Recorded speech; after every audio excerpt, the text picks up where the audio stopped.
मुझे पता चलना चाहिए, उनके व्यक्तित्व का पता चलना चाहिए। तो उन्होंने बहुत लोगों से पूछा कि इस किताब में जो लिखा है इसका और भी जो ज्ञान है वो कहाँ मिलेगा। लिखा धर्म का बिल्कुल लोप हो गया था, जो स्मारक थे वो खंडहर में तब्दील हो गए थे। हेलो। और एक प्रतिक्रांति ने पूरे बौद्ध को इस देश से उखाड़ दिया था। ऐसी अवस्था में ये गोवा का एक युवक पुणे आया। पुणे आकर उसने पूछा कि बुद्ध की मुझे कहाँ जानकारी मिलेगी। तब वहाँ पर पुजारी जैसे लोग थे, तो कोई बौद्ध विचारों की बात ही नहीं करता। वहाँ से वो कलकत्ता आए, कलकत्ता से मद्रास, चेन्नई, कोलंबो, ब्रह्मदेश, कहाँ कहाँ उन्होंने बुद्ध की खोज की। और उनकी उस खोज ने पूरे पहली बार मैं भारतीय दलित साहित्य अकादमी के हमारे सभी प्रदेश अध्यक्षगण, उनसे निवेदन है कि जो व्हाइट कलर के सोफे हैं उसमें मैं सिर्फ अकेले स्टेट प्रेजेंट ओनली, उसका परिवार या उसके दूसरे मेंबर व्हाइट सोफे पे नहीं बैठे, क्योंकि एक व्यवस्था है, उसी के अंदर हमें सफिशिएंट उसमें सारा काम करना है। वीआईपी गैलरी में हमारे नेशनल अवार्डी बैठेंगे जिनका नाम हम यहाँ से अनाउंस करेंगे, सिर्फ वही लोग वीआईपी गैलरी में बैठेंगे।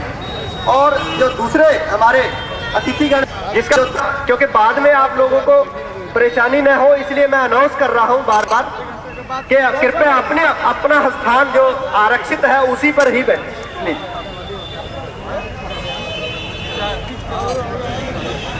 तो इस व्यक्ति ने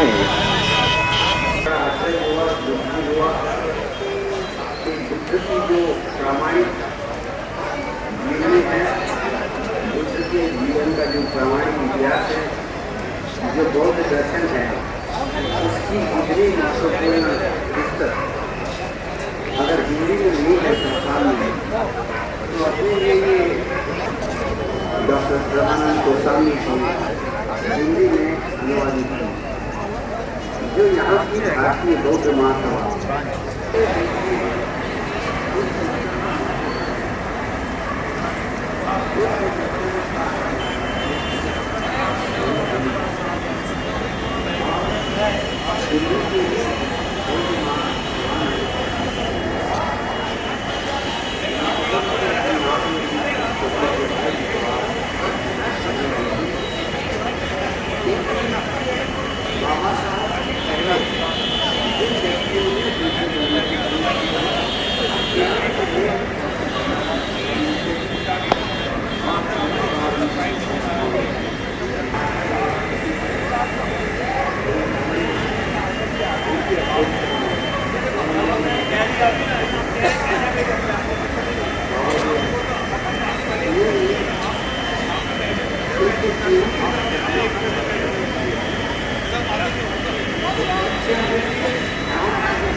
हेलो।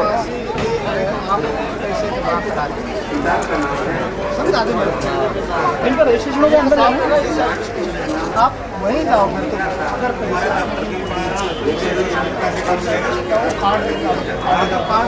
तो अगर सारा सामान जाता है।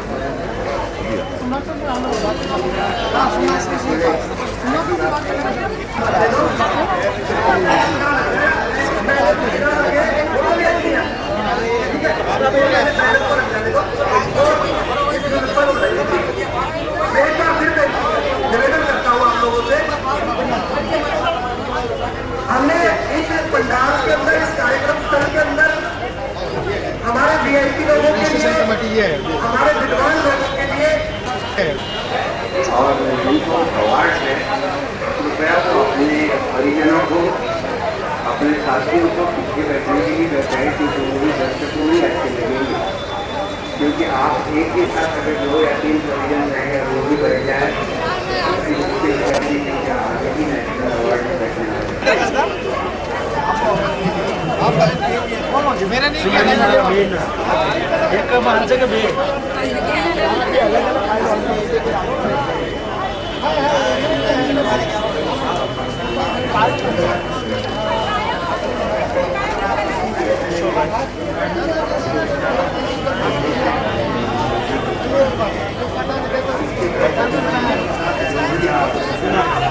हेलो नहीं रहता बस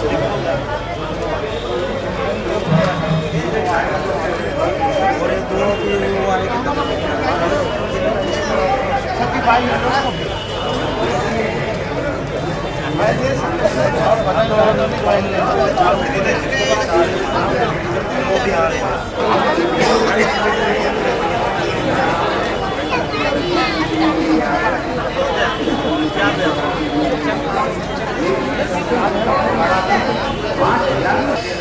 हमारे सर फोटो खिंचवाने का सिस्टम क्या है? एक कि पीतल की थाली अगर घर में है तो वो थाली बेचो, हाथ में खाना खाओ लेकिन पढ़ाओ। हाथ में खाना खाओ लेकिन पढ़ाओ बच्चों को। इसलिए मैं आप सभी लोगों को अनुरोध करता हूं। एक महिला ने लिखा, स्टोव नाम था उसमें,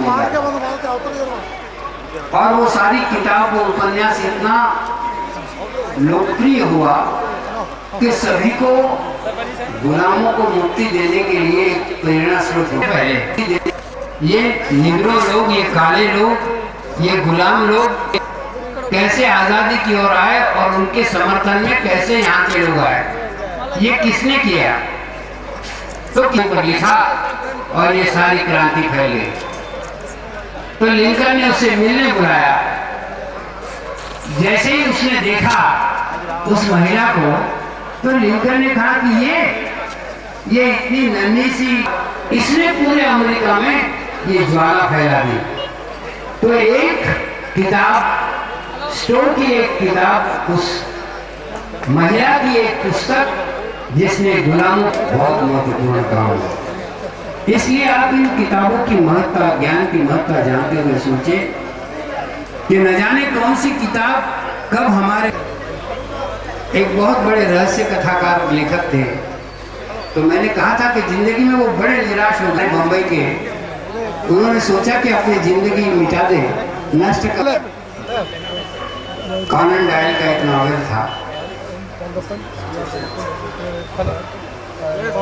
हमारे बीच में वीरांगना जलकारी बाई राष्ट्रीय अवार्ड के लिए जिनका नाम चयनित हुआ है, स्थान ग्रहण कराए लालचंद रोड।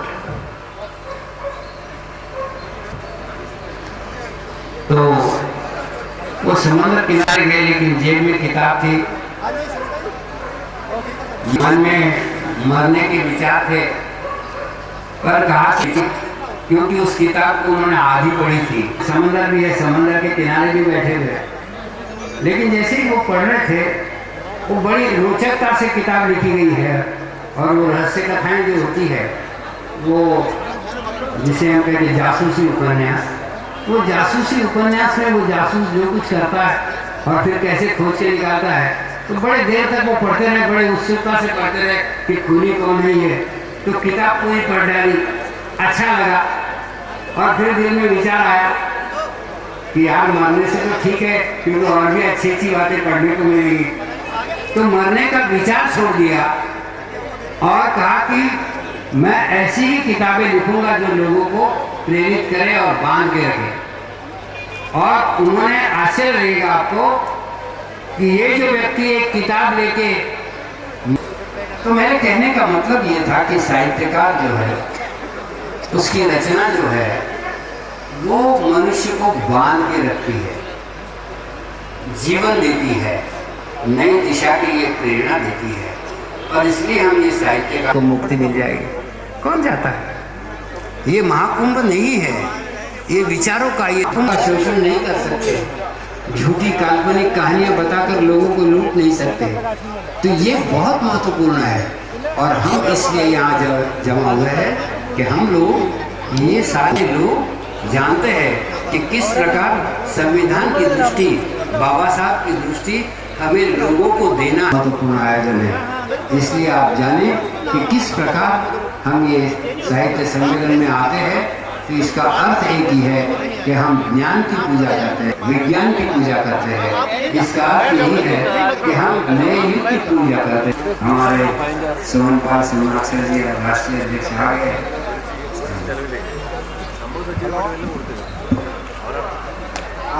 भारतीय दलित साहित्य अकादमी के अंतर्राष्ट्रीय अध्यक्ष डॉक्टर सोहनपाल सोमनाक्षर हमारे बीच में आ चुके हैं। कृपया जोरदार तालियों के साथ इनका स्वागत करें। आज पिछले 50 साल से इन्होंने दलित साहित्य के माध्यम से दलित क्रांति को जन्म दिया है। वो आपके सामने खड़े हैं डॉक्टर सोहनपाल सोमनाक्षर। दलित इनके दिशा निर्देश में पूरे भारत में भिन्न भिन्न राज्यों के अंदर संगठनात्मक तरीके के साथ पूरी हमारे साथी बाबा साहब अम्बेडकर राष्ट्रीय अवार्ड, क्योंकि जहां पे समाज आगे तब बढ़ता है जब उस समाज के, उस परिवार के अंदर रहने वाली मेरी माता, मेरी बहन और विजन को समझे, तो उसके परिवार के सदस्य उस मेरी माता बहन के सहयोग से हम इस मिशन को और आगे बढ़ा सकते हैं। इसके लिए भारतीय दलित साहित्य अकादमी ने सबसे पहले वीरांगना झलकारी बाई राष्ट्रीय अवार्ड के लिए डॉक्टर पुष्पा साकी, श्रीमती सुनीता चौधरी समाज सेविका हबोर पंजाब के लिए डॉक्टर अम्बेडकर वीरांगना झलकारी बाई राष्ट्रीय अवार्ड 2015 के लिए उनका नाम चयनित हुआ है। हमें गर्व है कि वह आज के इस कार्यक्रम की शोभा बढ़ाने के लिए हमारे बीच में उपस्थित हैं। महात्मा ज्योतिबा फुले राष्ट्रीय अवार्ड, प्रोफेसर भगवान बुद्ध राष्ट्रीय अवार्ड, श्री अमन जी अध्यक्ष Ashtavinayak group of institution Ladwa Kurukshetra Haryana, Shri KV Shrikanth अध्यक्ष कन्नड़ साहित्य अकादमी बंगलौर देहात कर्नाटक, श्री अक्कूराव एनएस नंदीपति चंद्रकला समाज सेवी तिरुपति चित्तूर,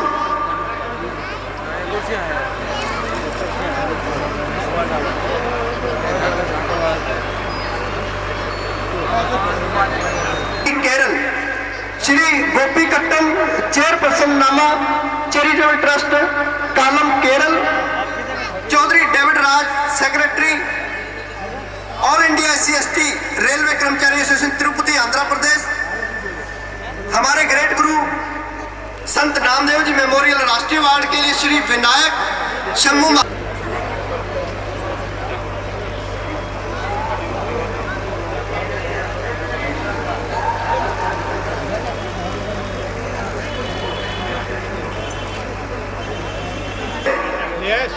अध्यात्मता की बात की, वही दलित क्रांति और सामाजिक क्रांति की बात की। उन्होंने कहा है सोचा हूँ राज में जहां मिले समन को अन, छोट बड़े सब संबसे रविदास रहे प्रसन्न। ये कोई छोटी बात नहीं। कार्ल मार्क्स ने वैसे पूरे विश्व के अंदर कार्ल मार्क्स की वजह से आज मजदूरों का उत्थान हुआ। दलित छोटी बात नहीं, क्योंकि दलित समाज से गुरु रविदास जी आते हैं। तालियों के साथ हमारे सभी अवार्डी के लिए उनके please clap in the big hand. Shri Lalchand ji Ravidasia Malout Muktsar Punjab, Shri Munji Bhai Prem ji भाई रोहित श्री गुरु रविदास कथावाचक जिला नर्मदा गुजरात, सतगुरु कबीर राष्ट्रीय अवार्ड श्री सेवाराम जी खांडेकर प्रधान गुरु रविदास महासभा उज्जैन, डॉक्टर E.K. गोपी धर्म प्रचार मुनीन्द्र कोट्यम केरल, श्री राकेश सोनी स्मृति गुरु घासीदास राष्ट्रीय अवार्ड।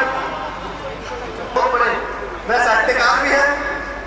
डॉक्टर भागीरथ प्रसाद जो सांसद है, पूर्व वाइस चांसलर है अहिल्या यूनिवर्सिटी मध्य प्रदेश।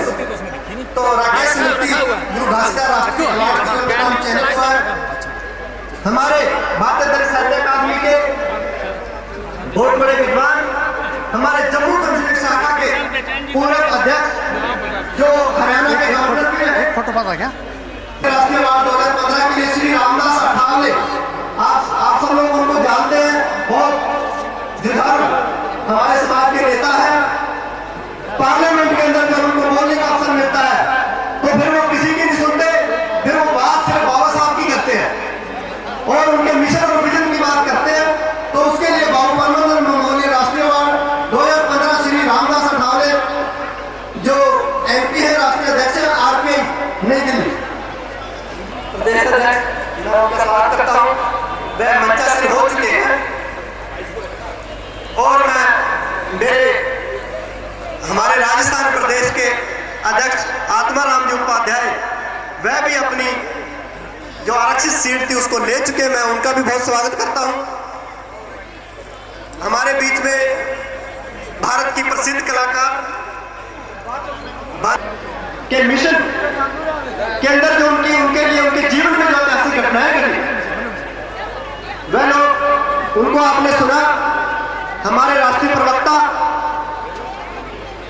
श्री रतनलाल जी सनागरा, जिन्होंने बहुत बड़े बड़े ग्रंथ लिखे दलित साहित्य के लिए, पूरे विश्व में उनका दलित साहित्य का विमोचन हो रहा है, पूरे विश्व में लोग पढ़ रहे हैं सभी भाषाओं के अंदर, जिसमें उन्होंने संस्कृति का 5वां अध्याय कर रहे हैं कि हमारे जो नेशनल फेलोशिप अवार्डी है, मेरी माताएं बहनें हैं, मेरे दोस्त मित्र हैं, सभी से निवेदन है कि रेड कलर चेयर के ऊपर वह अपना स्थान लेंगे। उनके साथ में जो डेलीगेट आए हैं वह अपनी जो ग्रीन कलर की चेयर है, ग्रीन कलर की चेयर पे अपना स्थान ग्रहण करेंगे। ईमानदार जी जो परवानी से आए हुए हैं, मैं उनका स्वागत।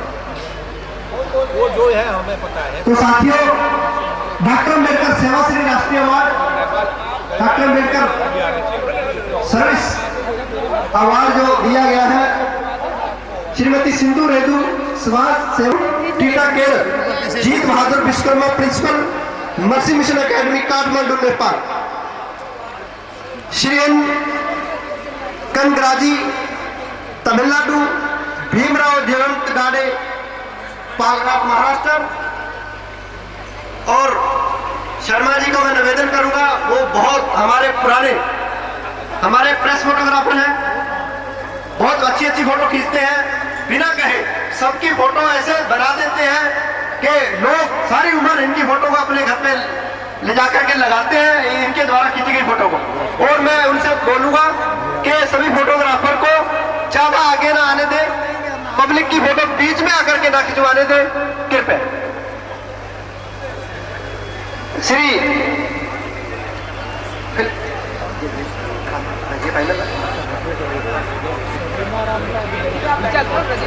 या कोई डाक के अंदर कोई डिले हुआ है, पोस्ट ऑफिस की, all the problem has been solved tomorrow.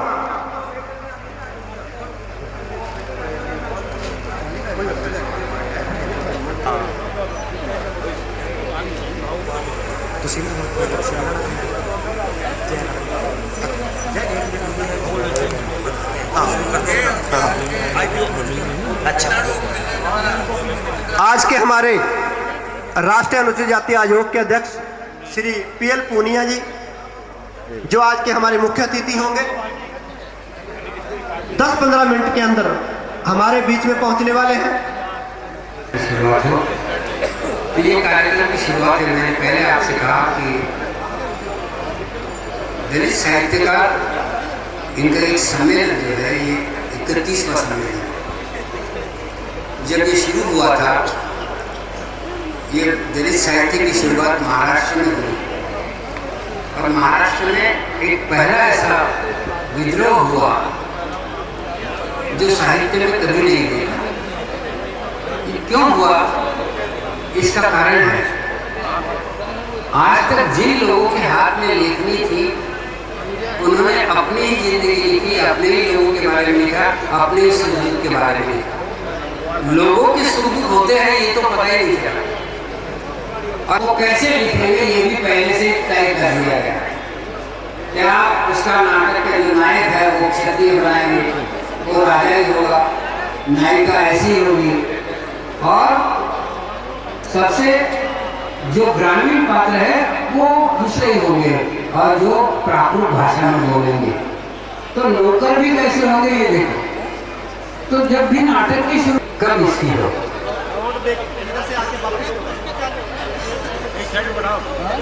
हमारे इस कार्यक्रम में सभी तरह के लोग तो है ही, सभी कलाकार के भी लोग हैं, अपनी कला को दिखाने वाले भी लोग हैं, और जैसे अपने आप को अभिव्यक्त करना भी एक बहुत महत्वपूर्ण बात है।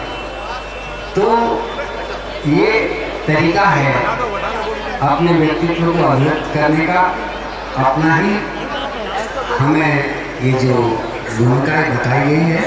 तो बड़े बड़े कलाकार हैं, संस्कृति के जानकार भी हैं, तो सभी लोग अपने इसमें आ रहे हैं, तो मैं उन सभी का स्वागत करता हूँ।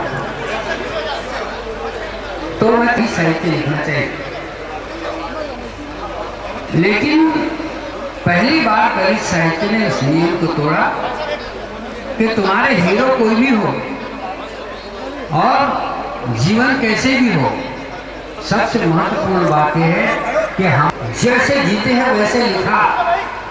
तो बड़ा धक्का लगा, फिर ये तो बात पहले कभी सुनी नहीं थी, क्योंकि साहित्य जो था वो पूरा बंदीवान था, एक विशिष्ट लोगों के हाथ में। लिखने वाले भी वे, छापने वाले भी वे, पढ़ने वाले भी वे, और बताने वाले भी वे। ज्योतिराव फुले जो महात्मा फुले के नाम से जाने जाते हैं, हमको पता नहीं, हमें बताते नहीं हैं, हमें पता नहीं है कि हम कौन से ग्रंथ को माने, तो पढ़ने की इजाजत ही नहीं है। आज से 125 साल पहले नासिक के एक छोटे से गांव में कुछ लोगों ने सोचा कि हमारा धर्म ग्रंथ क्या हो, क्योंकि बाकी के लोग क्या करते थे, रामायण का पाठ किया, 7 दिन पाठ किया, फिर बाद में भोजन किया, उसकी पालकी में जुलूस निकाला, वो काम करते हैं। दूसरे किसी भागवत सप्ताह करते हैं, वैसे ही पढ़ते हैं। 8-10 दिन पढ़ने के बाद फिर खाना वाना होता है, भोजन होता है, और फिर जुलूस निकलता है। ये किताब है नहीं तो क्या करें। आप जानते हैं कि जो महाभारत है, चोपड़ा का महाभारत ले गया है, जो महाभारत है जो लिखा गया है, ये किसी एक व्यक्ति ने नहीं लिखा, ये बहुत से लोगों ने लिखा। और बढ़ते बढ़ते बढ़ते बाद में जब लोग जोड़ते गए, उसमें जोड़ते गए, तो फिर उसका नाम हो गया पांडव प्रताप। प्रताप की पोथी लाई जो बाजार में पहली बार छपी थी, जरा जरा प्रिंटिंग आ गई थी, लिथो प्रेस आ गए थे, तो कबीर मंसूर छपा था, पांडव प्रताप छपा था। तो पांडव प्रताप उन्होंने पढ़ा मतलब अपने लोगों को बुलाया कि पोथी पूरी हो गई है, अब सबको भोजन होगा, और ये किताब का पालकी में जुलूस निकालेंगे। तो एक पालकी बनाई, क्योंकि वो जैसा करते हैं सवर्ण लोग करते हैं, इनको भी लगता है कि कुछ ना कुछ तो हम भी करें। तो पालकी बनाई, उसमें वो पांडव पर एक धर्म ग्रंथ का पाठांतर करते हैं, सप्ताह भर करते हैं, खाना खिलाते हैं, जुलूस निकालते हैं। दूसरे लोग करते हैं तो वो तोड़ देते हैं। तो क्या सीखा इन्होंने, ग्रंथों से क्या लिया? पांडव प्रताप को फेंक दिया, तोड़ दिया, वो केस हुई। उस समय ब्रिटिशों का राज था, केस चली। तो कितनी मुसीबत है। एक दलित को तो किताब पढ़ने तो छोड़ो, अगर उसने अच्छे ढंग से भी पोथी पढ़ के सोचा कि पढ़ूंगा और खाना खिलाऊंगा, तो भी सब तोड़ दिया गया।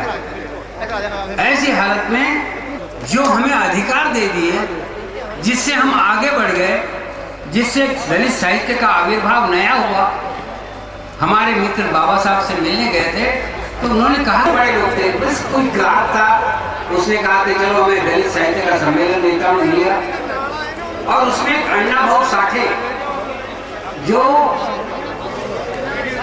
कम्युनिस्ट पार्टी में काम करते थे, गाना गाते थे, लिखते थे, बोलते थे,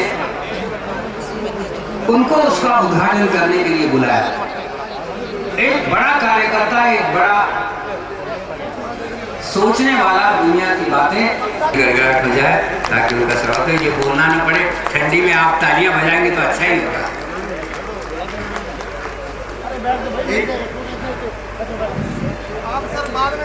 आज हमारे बीच में श्रीमती सुदेश कुमारी जी, पत्नी स्वर्गीय श्री बाबू परमानंद जी, जो हमारे जम्मू एंड कश्मीर के हमारे अध्यक्ष थे और हरियाणा के गवर्नर भी रहे, बहुत बड़े विद्वान, बहुत बड़े दलित साहित्यकार, उनकी धर्मपत्नी श्रीमती सुदेश कुमारी जी हमारे बीच में आके कृपया जोरदार तालियों के साथ उनका स्वागत करें। Please clap in a big hand for Sudesh Kumari ji. हमारे बीच में डॉक्टर एस गोपीचंद्रन, जो हमारे तमिलनाडु स्टेट के प्रेसिडेंट हैं, मंचासीन हो चुके हैं, उनका स्वागत करते हैं। डॉक्टर लालती देवी जी उत्तर प्रदेश, श्री रतन चंद जी रोजे हिमाचल प्रदेश, मैं सब तीरथ तोंगरिया, श्री जगराम जी शास्त्री बिहार, श्री रमेश कुमार डीगोल हरियाणा प्रदेश, श्री उत्तम पेरियाल जी नेपाल हमारे बीच में पहुंच के उनका स्वागत करते हैं। श्री ठाकुर चंद जी गैतराज हमारे नेपाल के राष्ट्रीय अध्यक्ष, Shri Thakur in charge doctor U Subramaniam मंचासीन हो चुके हैं, उनका स्वागत करते हैं। Doctor Soni ji Chhattisgarh, doctor JR. Banjare ji Chhattisgarh से हमारे बीच में आ चुके हैं, उनका स्वागत करते हैं।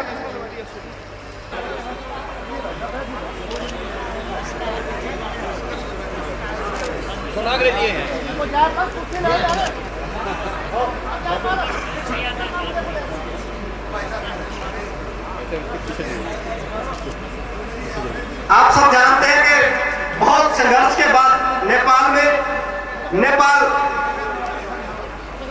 राष्ट्र में बहुत सारी सहयोग हमने नेपाल के हमारे ठाकुर चंद जी गैतराज व उनकी टीम को हमने दिया है।